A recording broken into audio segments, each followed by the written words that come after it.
맥체인이 성경 읽기를 우리가 이제 계속 보게 되면 구약 성경은 지금 이제 민수기 부분을 이제 보고 또 아가서 말씀을 보게 됩니다.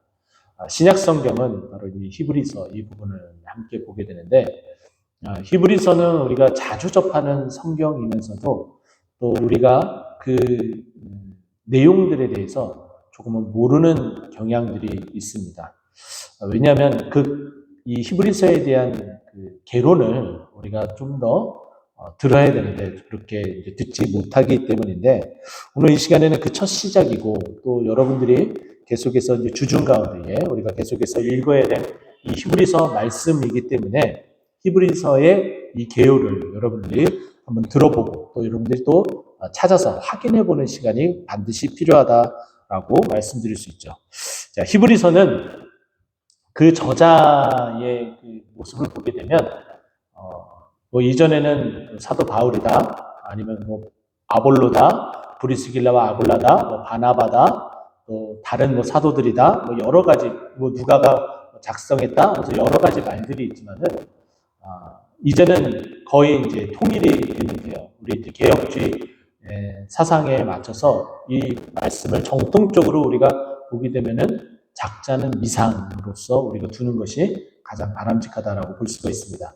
매우 유사한 부분들은 있지만은 그 유사한 부분들은 결국은 복음이 말하고 있는 바 그리고 복음이 지향하고 있는 바가 바로 그 방향이기 때문에 비슷한 내용들은 비슷한 표현들은 나올 수밖에 없습니다. 하지만은 사도 바울 같은 경우는 자신만이 쓰는 독특한 표현들이 있습니다. 자기 자신이 반드시 이 서신을 쓰게 되면은 자기가 발신자임을 반드시 꼭 밝히고 있다는 부분들을 보게 되면 히브리서에서 이 자기 자신을 밝히지 않는 이 부분들을 보게 되면 결국은 이것을 바울의 저자로 볼 것이 아니라 작자미상으로 봐야 된다라고 볼 수가 있죠. 우리가 한 가지 이제 단서를 찾아보게 되면 13장 이제 뒤로 넘어가서요. 13장 23절 말씀을 우리가 함께 보게 되면 우리 형제 디모데가 놓인 것을 너희가 알라. 그가 속히 오면 내가 그와 함께 가서 너희를 보리라 라고 표현되어져 있어요. 여기 보게 되면 사도 바울이 여러 곳에서 디모데를 형제로 표현하기도 하지만은 믿음의 아들로 표현하기도 합니다. 자, 그렇게 되면 우리는 이것을 바울이 이제 저자가 아니라 그냥 어느 누군지 모른다. 작자 미상으로 놓고 그 관점으로 바라보게 된다면 분명하게 이 디모데와 매우 밀접한 관계가 있는 사람이다. 또 디모데는 우리가 알고 있는 것처럼 유대인이에요.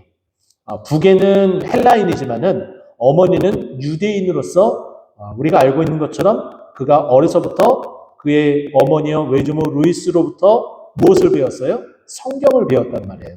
그래서 그 성경, 이 구약 성경을 배워왔기 때문에 유대인이기 때문에 함께 유대인으로서 신앙생활을 하고 있다는 것이 우리가 이 말씀을 통해서 볼 수가 있고 또 여기에 보게 되면은 디모데가 놓인 것을이라는 표현을 하고 있습니다. 그러면 무엇인가가 매이고 붙잡힌 바 되었다가 놓였다 이런 상황이에요. 그러면 이때 당시의 상황들을 우리가 살펴보게 되면 충분히 이해할 수 있는 부분들이 있는데 이때는 로마의 압제 가운데 로마가 통치하던 시대입니다. 이미 이스라엘은 나라를 잃은 상황이었어요. 로마의 통치를 받고 있었고 또 이제 분봉왕으로 세움받은 사람이 와서 통치를 하고 있었죠. 로마 군사가 주둔하고 있었고요. 근데 그런 상황 가운데에 이 유대인들이 로마의 눈치도 이제 봐야 되지만 이제는 기독교인들이 예수 그리스도가 오시고 나서 부활하시고 승천하시고 나서 이제 본격적으로 기독교인들이라고 지칭하는 이 믿음의 사람들이 살아가는 것이 여간 어려운 게 아니었습니다. 굉장히 힘들고 어려웠죠. 왜냐하면 유대인들의 박해가 있었고요. 그 유대인들의 박해뿐만 아니라 로마에 대해서도 굉장히 많이 신경을 써야 됐다는 거예요. 근데 오늘 이 본문 말씀이 히브리서 전체를 보게 되면은 앞으로 벌어질 일들이나 아니면 이미 되어진 일들을 많이 열거를 하게 됩니다. 그 가운데에 AD 70년에 로마의 이제 티토 장군이 예루살렘을 함락하게 되는 사건이 벌어지게 됩니다. 그 사건이 기록되지 않는 것으로 봐서 대략 한 60년에서 70년 그 사이에 기록된 것으로 추정을 하고 있어요. 왜냐하면 70년 이전으로 우리가 보고 있기 때문이죠. 그러면 예수님이 공생의 사역을 다 마치시고 돌아가신 후에, 부활하시고 승천하신 후에 대략 30년이 조금 지난, 40년이 채 안 된 그와 같은 그 짧은 시간 안에 기독교인들은 굉장히 많은 큰 박해를 받았는데, 더군다나 유대인으로서 예수 그리스도를 믿는다는 것은 유대교를 저버리고 등져버리고 예수 그리스도를 따르는 것이기 때문에 매우 힘들고 어려웠다는 거예요. 그래서 10년, 20년 근간히 버텼다 할지라도 점점 시간이 지날수록 박해가 점점 심해지죠. 대표적으로 그 박해에 앞장섰던 사람이 누구예요? 사도 바울이잖아요. 그만큼 예수 그리스도를 믿는 자들을 박해하는 일들이 많았었다는 거죠. 우리가 알고 있는 것처럼 사도행전 5장에 나타나는 그 스테반 집사, 6장에 나타나는 그 스테반 집사가 돌에 맞아 죽는, 그 유대인들의 돌에 맞아 죽는 그 상황들은 결코 우리가 잊어서는 안 된다는 거죠. 그만큼 박해가 따르면서도 이 말씀을 전혀 놓치지 않고 계속해서 붙들고 나가야 되는 것이 이 믿음의 사람들이었다는 거죠. 그런데 이것을 자꾸 놓고 되돌아가고 유대교로 돌아가는 사람들이 있으니까 그들에게, 히브리인들에게 제발 예수 그리스도를 놓지 마십시오. 꼭 예수 그리스도를 붙들고 가십시오.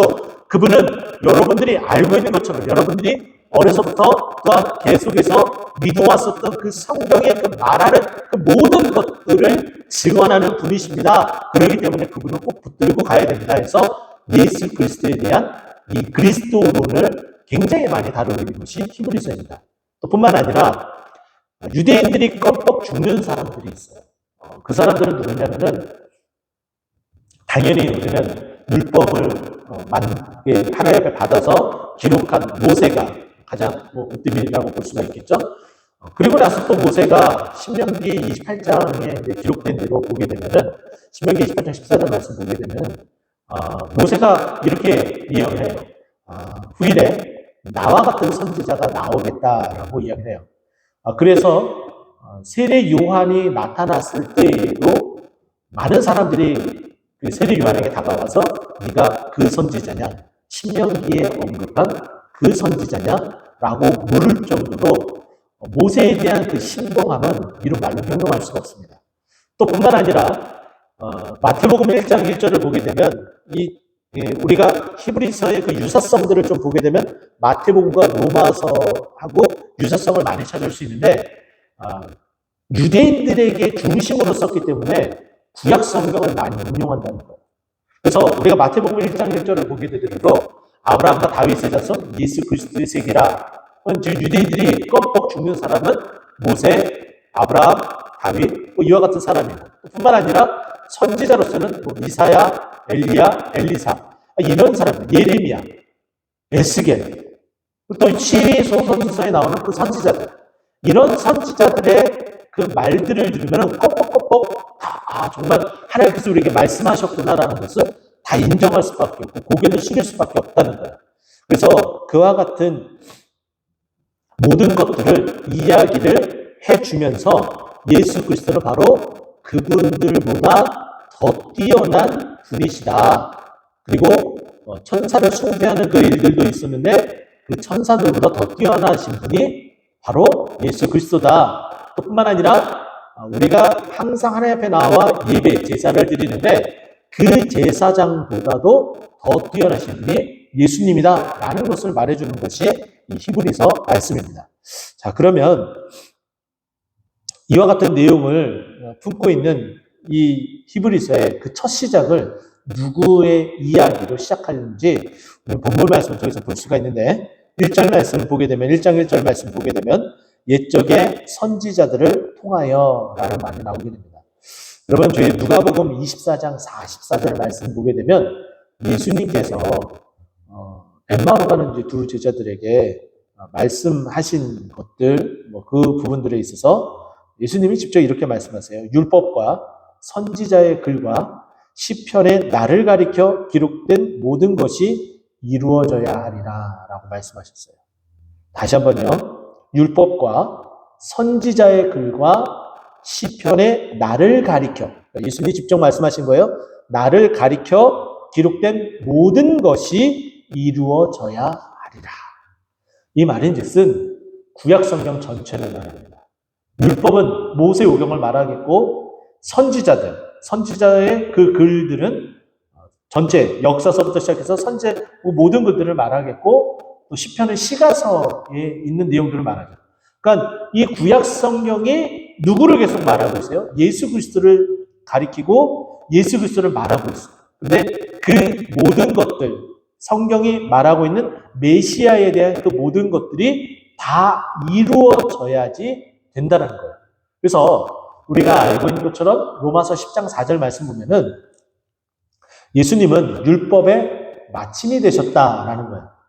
이 말은 뭐냐면은 이전 개역 한글 성경에 보게 되면은 율법의 완성이다라는 표현을 쓰게 돼요.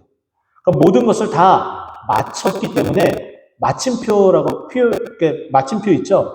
마침표를 딱 찍을 수 있을 정도로 모든 것을 다 마무리가 되어졌다. 예수님은 율법을 다 완성시키셨다, 마무리할 수 있도록 완벽하게 모든 것을 이루셨다라는 뜻을 그렇게 표현을 하고 있는 거예요. 그러니까 예수님은 바로 그와 같이 이 구약 성경, 이 선지자를 통하여 말했었던 그 모든 것들을 이루신 분이 바로 예수님이라는 거죠. 그래서 선지자들을 통하여 여러 부분과 여러 모양으로 우리 조상들에게 말씀하신 하나님이라고 되어져 있는데 여기 보면 여러 부분과 여러 모양으로 자, 요 부분을 우리가 조금은 좀 쉬운 말이에요. 좀 알아듣기 좀 편한 어떤 그런 표현으로 바꿔서 표현하면은 여러 방법으로 여러 번 이런 표현을 바꾸면 좋을 것 같아요. 그죠? 여기서 여러 부분과 여러 모양으로 이렇게 표현하기보다는 여러 번 여러 방면으로 그러니까 여러 방면으로 여러 번 그러니까 다발적으로 하나님께서 말씀하신 그 모든 것들이 다 어떻게 됐다는 거예요? 말씀하셨고 이루어내신 분이 바로 우리 예수님이다라고 말씀하고 있는 거예요. 구약 성경이 끊임없이 얘기하지 않았느냐? 메시아에 대해서 끊임없이 말하고 끊임없이 언급하고 여러 번 보여주고 여러 번 말씀하지 않았느냐?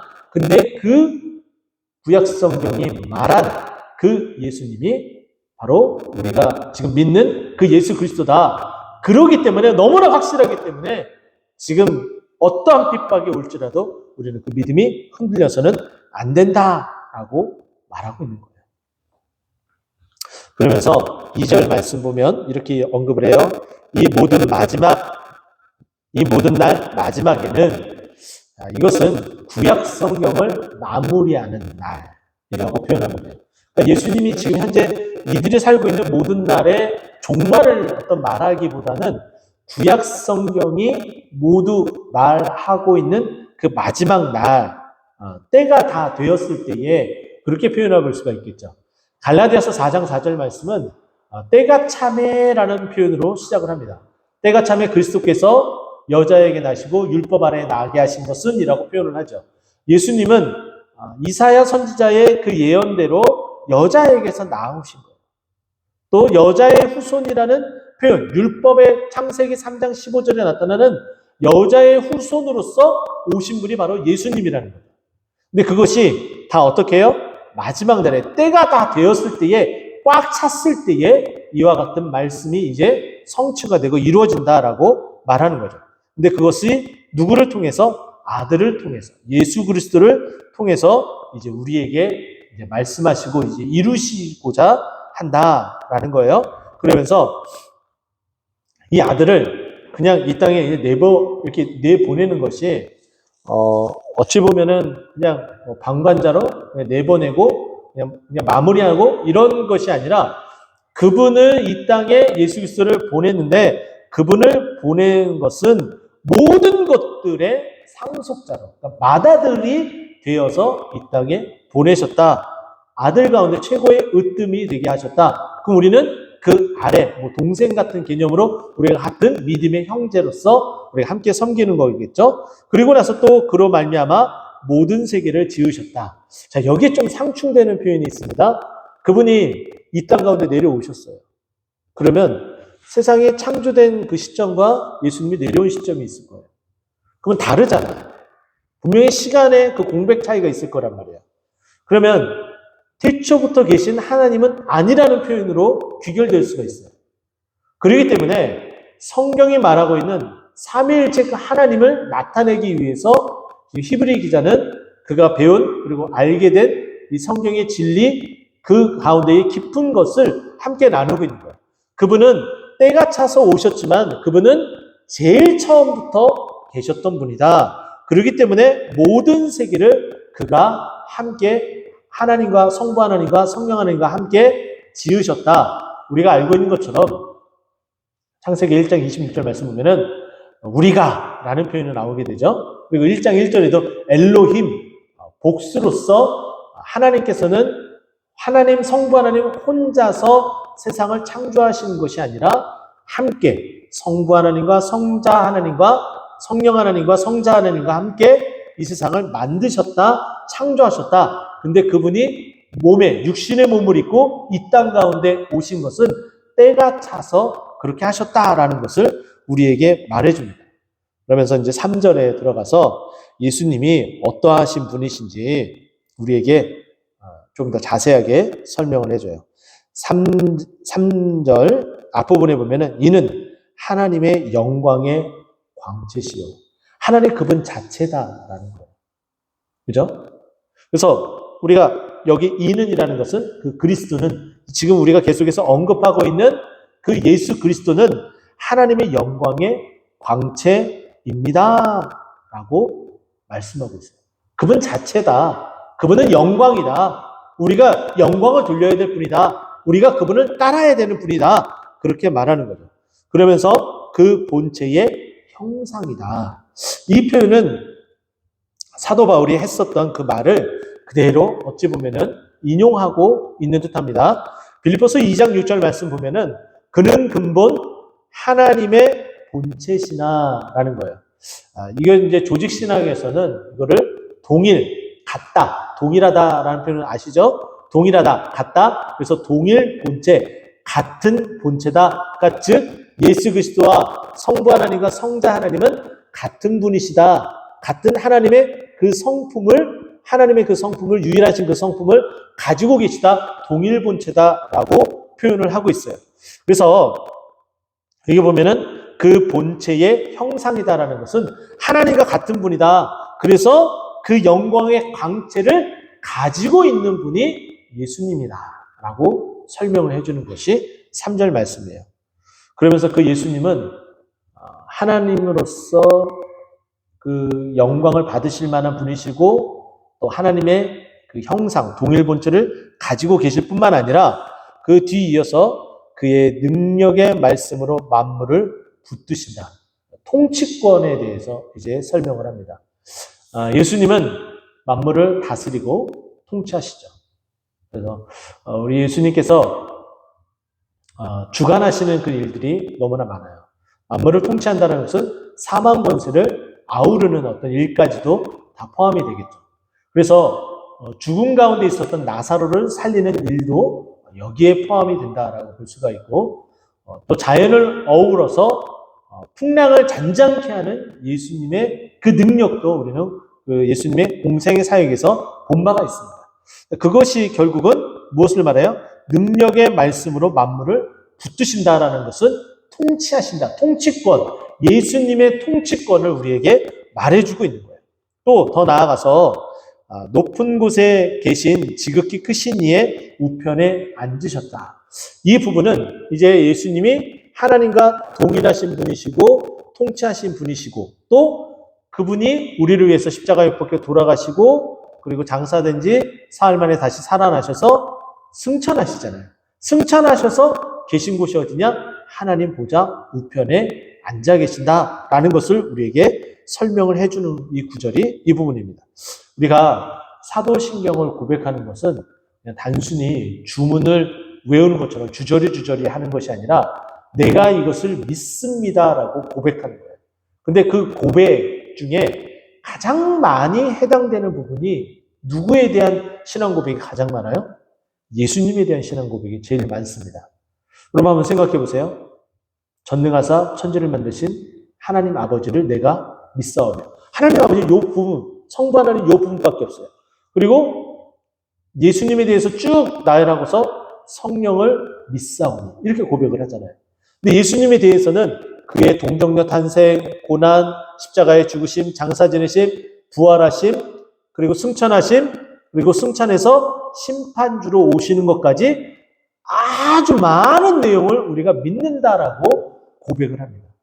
우리가 예수님을 그렇게 고백하는 이유는 우리가 예수님을 믿기 때문이기도 하지만 그 예수님을 믿어야지 그 예수님의 그 모든 족적들을 다 우리가 믿고 의지하면서 살아가야 하기 때문이에요.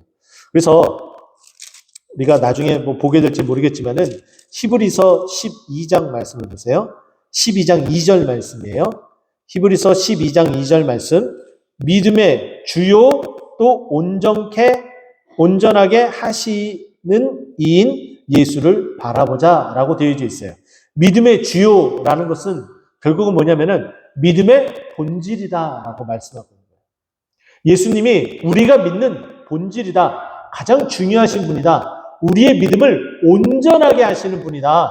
그래서 우리가 그 예수님은 어떠한 하나님이신지 우리가 3절을 통해서 3절에만 나타나는 것을 다시 한번 여러분들에게 말씀을 드리자면은 그는 하나님과 예수님은 하나님과 동일하신 분이시다. 모든 영광을 받으시는 분이시다. 그리고 모든 것들을 다 통치하시는 분이시고 또 여기 보게 되면은 그분이 하시는 일 중간에 하나 빠졌죠. 죄를 정결하게 하는 일. 죄의 용서. 죄의 용서는 누구만 가능하다고 알고 있어요? 하나님만 가능하다. 그래서 예수님이 내 죄사함을 받았느니라 라고 얘기를 하니까 그 말에 광분하여 돌로 치려고 했었던 자들이 누구예요? 바리새인들, 사두개인들이란 말이에요. 왜냐하면 죄를 사하는 것은 어느 누구도 할 수 없고 오직 하나님만 할 수 있기 때문이에요. 근데 여기 말씀을 보게 되면 죄를 정결하게 하는 일을 하셨다. 근데 그가 어떻게 했어요? 말씀으로 한 것이 아니라 자기 자신이 그 죄를 다 짊어지고 죽음으로써 피를 흘림으로써 그 보혈의 피를 흘림으로써 우리의 모든 죄를 다 정케 하셨다. 정하게 하셨다. 그래서 우리를 살려내셨다. 우리가 피를 흘리고 죽어야 되는데 우리가 그렇게 죽지 않고 우리를 살아나게 하셨다라는 거예요. 그리고 나서 그분은 하나님의 능력으로 사망 권세를 이기시고 부활하시고 승천하셔서 지금 어디에 계신다는 거예요? 하나님 보좌 우편에 앉아 계신다는 거예요. 우리 이제 한 걸음 더 나아가서 우리가 사도신경을 보게 되면은 이런 부분이 나오죠. 저리로서 산자와 죽은 자를 이제 심판하러 오신다라는 표현이 나와요. 여기서 저리로서라는 이 표현이 우리는 사도신경을 계속해서 끊임없이 했기 때문에 그냥 입에 그냥 딱 달라붙어서 그냥 나오는 어떤 표현이 돼버렸어요. 근데 그 표현이 무엇인지 이것을 말해주지 않고 성도님들에게 여쭤보게 되면은 그게 뭐죠? 무슨 뜻이죠? 이렇게 되묻는 일들이 더 많았어요. 그래서 제가 여러분들에게 이제 여러분이 잊지 말라고 꼭 기억하라고 말씀을 드립니다. 그게 영어로서 from이라는 장소에 해당되는 from, 거기로부터라는 거예요. 저리로서라는 표현은 거기로부터, 거기에서부터라는 표현이에요. 그러면 지금 예수님이 어디에 계세요? 하나님 보좌 우편에 앉아 계신다라고 우리가 봤잖아요. 그러면 그곳에서부터 어떻게 해요? 산자와 죽은 자를 심판하러 오시는 예수님을 우리가 믿게 되는 거예요. 뭐 말씀에는 나와 있지 않지만 그 부분도 우리가 믿고 하기 때문에 가장 중요하기 때문에 이렇게 말씀을 드렸습니다. 여러분들이 더 이 기독론에 대해서 더 열심히 더 깊이 있게 알아가기 위해서는 히브리서 말씀을 오늘 1장부터 시작해서 우리가 계속해서 맺힌 성경 읽기에 따라서 읽어 나가야 됩니다. 읽어 나갈 때마다 예수 그리스도의 무엇을 말하고 있는지, 그분이 어떠한 말씀과 어떠한 행동과 또 앞으로 어떻게 그가 우리에게 행하신 능력이 무엇인지를 하나하나 보며 그 능력의 그 은혜의 그 감격에 더 예수 그리스도를 통하여서 우리의 믿음이 더 온전하게 되는 히브리서 12장 2절에 있는 말씀처럼 믿음의 주여 온전케 하신 그 예수를 더욱더 바라보고 믿고 나아가는 우리 모두가 되기를 간절히 축원드립니다. 자, 기도하겠습니다.